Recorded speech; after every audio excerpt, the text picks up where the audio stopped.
Assalamualaikum warahmatullahi wabarakatuh. Saya Rizky Subiantoro, Kepala Bidang Pengelolaan Barang Daerah pada BPKB Provinsi Jawa Barat.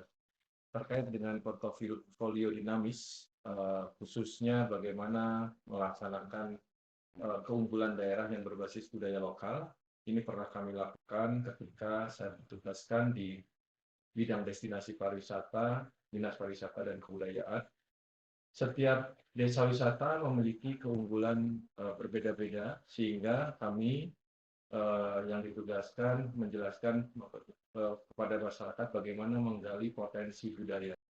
Potensi budaya sangat banyak dari kaitan dengan alam, kemudian kaitan dengan perilaku sosial, kemudian kearifan lokal yang dimiliki oleh masyarakat itu bisa diangkat oleh masyarakat dalam pengembangan budaya.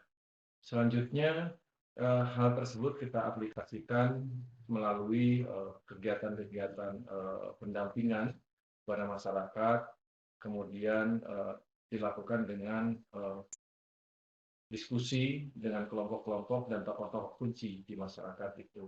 Nanti di bawah ini nanti ada beberapa contoh foto-foto kegiatan-kegiatan yang pernah kami lakukan di Desa Tigamukti, Desa Cinunuk, kemudian juga di beberapa desa wisata lain.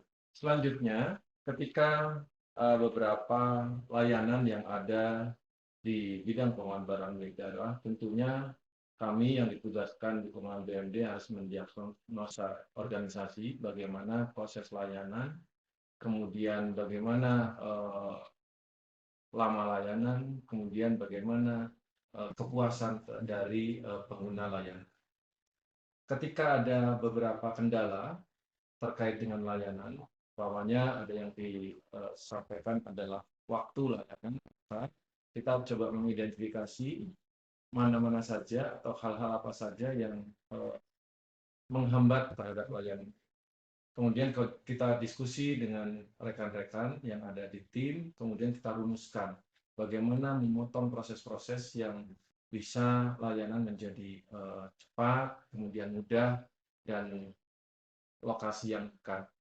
Hal ini kita coba rumuskan dalam perbaikan survei, kemudian kita coba tuangkan, dan kalau memungkinkan, ini layanan berbasis layanan digital. Ya. Kita tuangkan dalam sistem informasi, kemudian kita lakukan base-nya adalah dari sistem. Kemudian juga ketika perubahan layanan dari manual ke layanan digital, tentunya pengguna harus memahami dan harus kami lakukan melalui sosialisasi ke beberapa langsung ke unit kerja, kemudian juga langsung ke pengguna layanan, sehingga pengguna memahami betul apa saja perubahan dari layanan manual menjadi layanan digital. Beberapa layanan yang sudah kami lakukan dan perbaikannya diantaranya adalah perbaikan fitur di dalam sistem informasi manajemen aset daerah, gitu ya. Ada fitur layanan bongkaran, fitur layanan musnahan, kemudian juga selain itu juga ada fitur peminjaman dokumen kendaraan dinas dan sebagainya. Dan di bawah nanti ada kegiatan-kegiatan berupa dokumentasi terkait dengan layanan tersebut. Yang ketiga, Bapak Ibu, ketika ada pelakuan perubahan-perubahan, tentunya kita lakukan secara bertahap di masyarakat. Kami contohkan ketika kami ditugaskan selaku PLT, Kepala PTT Pemanfaatan dan Pengawasan Aset, ya, ada beberapa kasus, ada beberapa masalah yang dilakukan oleh masyarakat untuk mencoba menguasai lahan, ya, secara ilegal. Nah, hal-hal seperti ini kita coba lakukan pendekatan secara persuasif, kita datangi masyarakat, ya, kemudian kita lakukan penjelasan, kemudian hal-hal yang menjadi kriteria, menjadi aturan itu harus dipatuhi. Kemudian kita lakukan pendekatan atau penjelasan terkait dengan layanan yang ada. Contohnya tadi, kita fasilitasi ketika mereka memahami aturan-aturan yang ada, selanjutnya kita proses melalui mekanisme pemanfaatan aset yang benar. Nah, seperti ini kita akan lakukan terus-menerus, gitu ya, sehingga dalam rangka penataan aset khususnya pendudukan penguasaan secara legal itu menjadi legal. Semua bisa kita lakukan dengan mengakomodir melalui kerjasama, sewa dan sebagainya. Nah, mudah-mudahan ini akan menjadi dampak baik terhadap penataan aset atau tata tertib pengelolaan aset di pemerintah daerah. Yang keempat terkait dengan bagaimana membangun komitmen anti korupsi kepada bawahan atau direktur unit kerja kami. Arahan dari pimpinan itu sangat jelas bahwa kita harus berintegritas. Integritas ditunjukkan dengan cara kita melayani.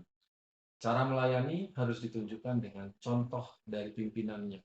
Jika pimpinan tidak melakukan hal-hal yang tidak baik, hal-hal yang menunjukkan korupsi, maka anak buah itu menjadi menjadi juga contoh. Nah, itu harus dihindari. Oleh karena itu, kami dari seluruh pimpinan di BPKB mencontohkan bahwa hal-hal yang mengarah pada korupsi harus betul-betul dihindari.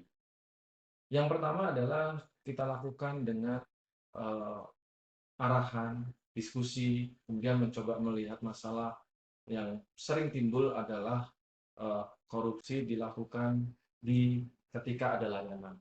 Itu harus kita ingatkan, kita harus lakukan kepada teman-teman di tim agar tidak melakukan hal-hal yang mengarah pada korupsi. Kemudian juga pengawasan. Pengawasan itu bisa kita lakukan dengan konfirmasi pada pengguna-pengguna layanan, memastikan bahwa tim di kita itu tidak melakukan hal yang dilarang, sehingga kita bisa mendapat feedback dari teman-teman pengguna layanan apakah layanan kita sudah bersih dari korupsi. Nah, kemudian selain itu juga kita terus melakukan reward pada teman-teman tim dari hal-hal kecil.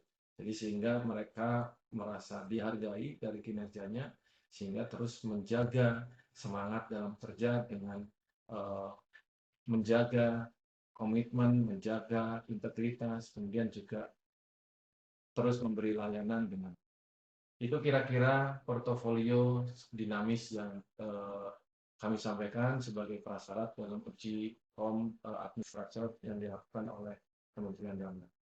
Demikian, terima kasih. Wassalamualaikum warahmatullahi wabarakatuh.